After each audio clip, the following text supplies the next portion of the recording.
Sir Sponsor, good afternoon. Magandang hapon po. I'll go directly on the integrity of data to be encoded in the digital budget portal. Ito yung kadena natin, Opo, Mr. President.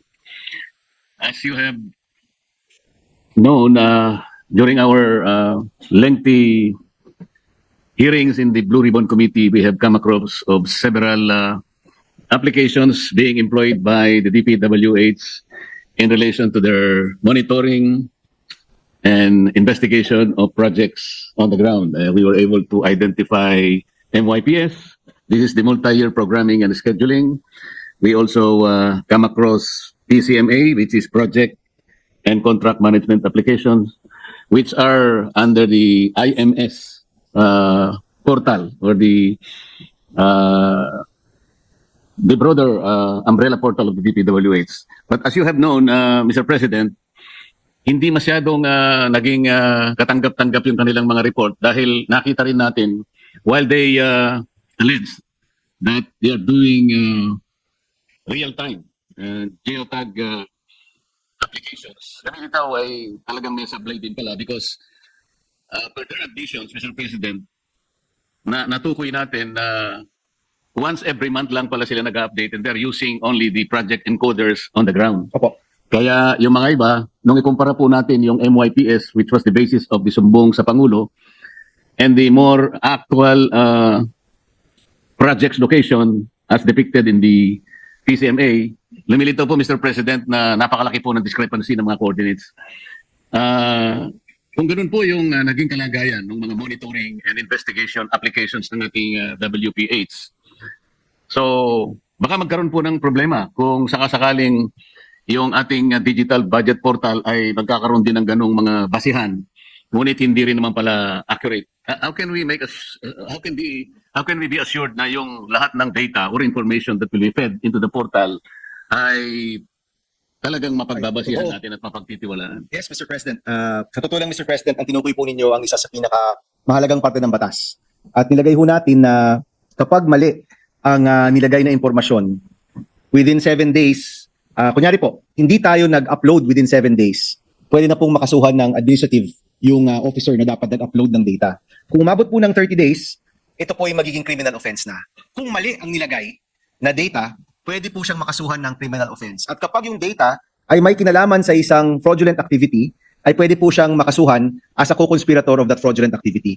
So in short, Mr. President, naglagay tayo ng penalties sa mga opisyales na hindi po mag-upload, kaya ma-address yung lateness of uploading, at yung mali yung i-upload, at meron pong mali siya o meron pong tinatago, ay posible rin pong makulong. No? So, kaya po medyo mabigat tong kadena law. Kasi Mr. President, one, we are mandating the disclosure of all of these documents.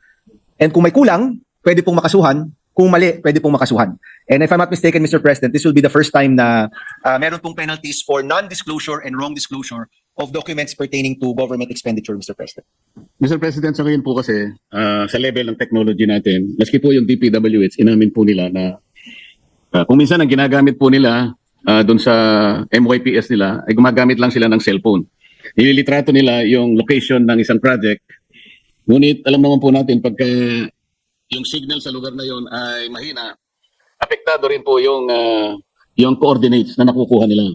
Ngayon, kung sakasakali po dito sa Section 17 ng committee report, which actually penalizes itong wrongful information that is fed to the portal, Opo. hindi kaya magiging mas mabalasik ito dahil miski sila po ay nakikita nila dahil wala naman pala silang satellite po ngayon eh. Kahit ang Google kasi, Mr. President, hindi siya makakagawa ng let's say 7 days.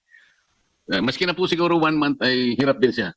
So siguro kailangan nating mas maging makatwiran, mas realistic. Ang importante siguro dito, ang maparusahan natin yung talagang kahasan, deliberate niyang minamali talaga ang information. Opo. Hindi yung nagsisikap siya na maibigay ang tamang information. Mas lalo po siguro maparusahan natin, Mr. President, yung mga opisyalis naman na sa kabila ng alam niyang mahirap talaga ang bagay nito, ay wala man lang siyang ginagawa para siya ay tumulong din at tingnan niya rin yung gawa ng mga encoders at saka yung mga project engineers sa baba. Mas lalo siguro dapat na bigyan natin ng mas mabigat na pataw ng parusa yung mga yon. Mr. President, pwede naman po magkamali. No? So in the bill, nakalagay naman po na kapag may mistake pwede naman pong baguhin as long as may katwiran kung bakit binago at nakalog yung lahat ng pagbabago. So kunyari po, may nalagay tayong maling coordinates. The following day, pinilitan natin. Pwede naman pong palitan. Basta klaro lang na ito yung rason kung bakit pinilitan po yung coordinates. So ano naman Mr. President, meron namang leeway for mistakes here and there kasi wala naman pong perfect.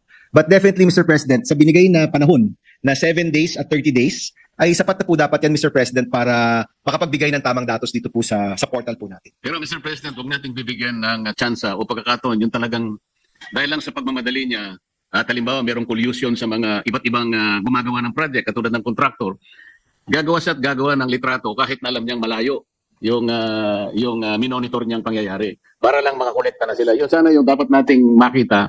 Hindi siya nagmamadali kung hindi gusto niya kagad na Maliin talaga.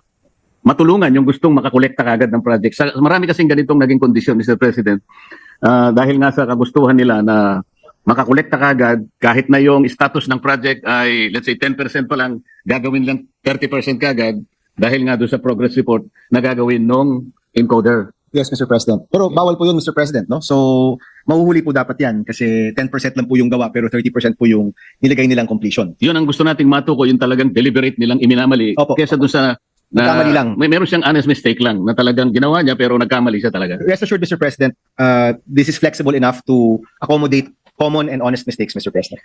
Sa mga naging pagdinig pa rin natin, Mr. President, nabanggit ang mga bansang katulad ng Estonia, ng Georgia at Chile na sila pala ay nakapag-incorporate ng tinatawag na blockchain technology doon sa kanilang mga level ng pamamahala, kagaya ng land registration at procurement. Opo, Mr. President.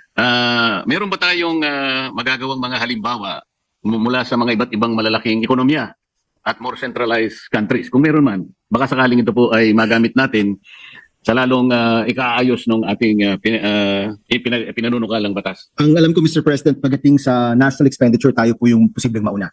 Kasi sa ibang bansa, Mr. President, iba-iba yung aplikasyon. Nabanggit po ni Senator Padilla yung paggamit ng blockchain laban sa terorismo.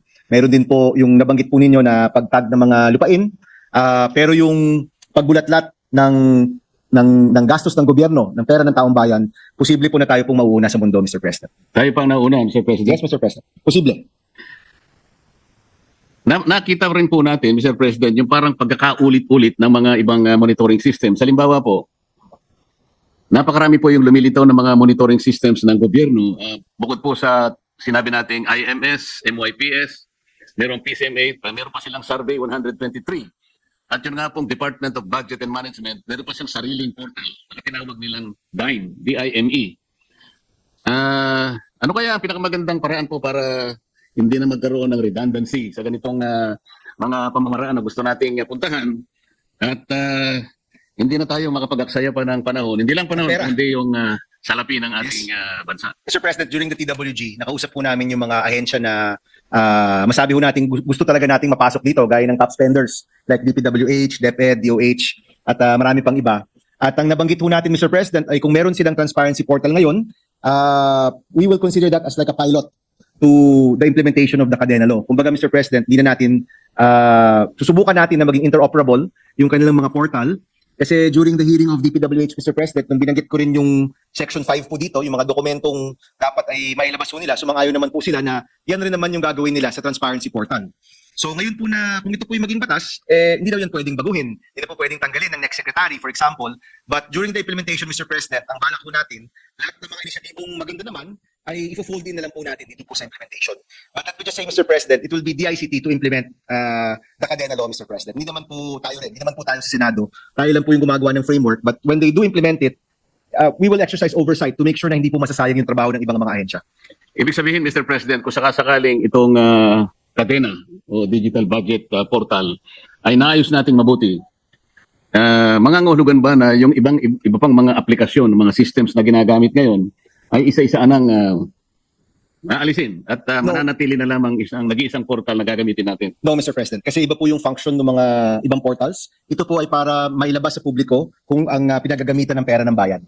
So right now, Mr. President, walang nag-iisang portal na kung saan ang sino mang mamamayan ay kaya pong makita kung saan po napupunta yung pera ng taong bayan. Yun po yung pinaka-nais nitong batas na ito. So as far as I'm concerned, Mr. President, this is a new portal. Pero hindi naman po ibig sabihin, Mr. President, na yung ibang mga portal or ibang mga website ng mga ahensya ay mawawala naman po dahil po dito. Kasi ang aking pagkakaintindi, Mr. President, ito ay digital budget portal. Ibig sabihin, yung budget portal po natin ay kumukuha ng mga datos at iba't ibang impormasyon mula sa mga mapagtitiwala ng sistema. Opo. Ngayon, kapag ka ito'y na-perfect natin, pwede na nilang gamitin din itong mga impormasyon na na-degenerate nitong kadena. Para sa ganon ay, hindi naman siguro sa isang pagkakataon lang ay alisin. Kung hindi, magiging daan ito para unti-unti nang Mas maalis streamline. natin yung iba't ibang mga application. Kasi nga sa dami, ayaw naman natin na nasasayangan lang o nauulit, nagiging redundant yung maraming applications. Iisa naman ang kailangan natin sapagkat digital na eh. Opo. Yun siguro yung aking gustong Yes, Mr. President. matunton, Mr. President. Opo.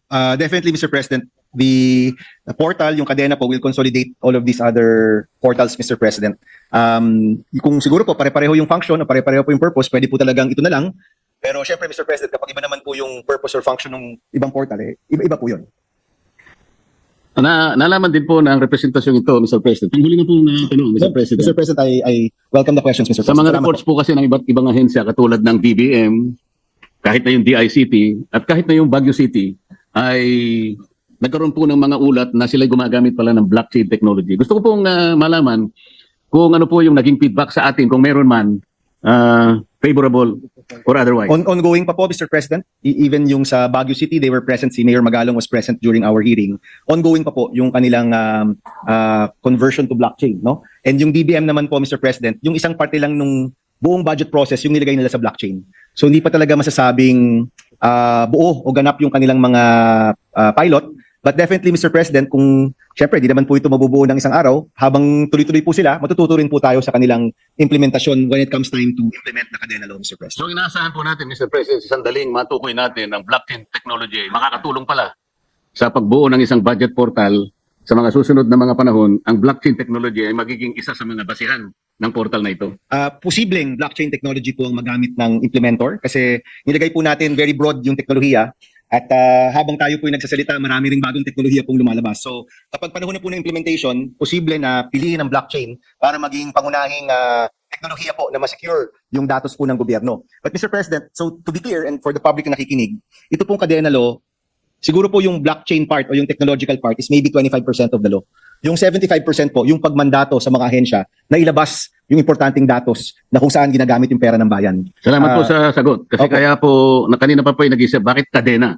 Kasi Kasi palagay ko yung kadena ay nalink do sa salitang blockchain. Chain. Kasi po yung kadena, sinesecure po natin itong datos na ito kasi ito po yung pera ng bayan. Hindi lamang yun, Mr. President, yung kadena nagsisimbolo ng lahat ng gagawa ng katiwalian. Ay, Ito talagang kadena natin, makakadena, Mr. ano President. Tama. Oh. Tama, Mr. President. So, Maraming salamat po, Thank Mr. you, President. Mr. Maraming salamat po, Mr. Salamat Sponsor, po. sa mga paglilinaw. Thank you. We'd like to recognize Senator Robin Hood Padilla. Maraming salamat po, Ginoong Pangulo, at sa ating ginang mayorya. Ako po magtatanong lang ng isang tanong lang po sa ating mula sa bayani ng edukasyon, ngayon naman po sa bayani ng pagkakadena. yes, Mr. President. Opo, ako po ay natutuwa at ito po ay sinuportahan ng ating Pangulo. At congratulations po. Ito pong tanong ko po ay patungkol lamang po sa laging problema ko po ito sa 3 taon, mag-4 na taon na po ako dito sa Senado. Lahat po ng ahensya may problema sa public information. Yes. Kapag meron na pong batas na napakaganda na pumasa, hindi po nalalaman ng taong bayan. Opo, ito po bang ating panukala na ito? Makikiating na po ako dahil ako po yung number 1 supporter nyo rito. Co-author, Mr. President. Opo. Ito po ba ay makakasigurado po tayong susuportahan ng DICT at ng DBM para ipaalam po sa ating mga kababayan? Dapat, Mr. President. And alam nyo, Mr. President, sa taon ko na rin po dito, taon-taon na rin po ako dito sa Senado. Sa totoo lang po, nasa atin rin yun, Mr. President. Opo. Kung pagkapasa ng isang batas, tututukan talaga natin, pupondohan, exercise oversight, at maghihiring tayo, di natin papalampasin yung implementasyon na alanganin o kulang, masisigurado po natin na magagawa po ito, Mr. President. And Mr. President, ito pong paglabas ng datos ng pera ng bayan sa taong bayan, palagi ko po ito yung panawagan ngayon ng napakaraming Pilipino, ng lahat ng Pilipino. Anumang kulay po, ito yung panawagan, ilabas yung katotohanan pagdating sa pera ng bayan. So ako, Mr. President, tutukan natin to, tutukan ng taong bayan, masigurado nating malabas yung lahat ng dokumento, hanggang sa sinong kontraktor yung nanalo sa ganyang project, hanggang sa presyo ng semento, dun sa proyektong yon. Pag mailabas natin yun, Mr. President, palagi ko, Mr. President,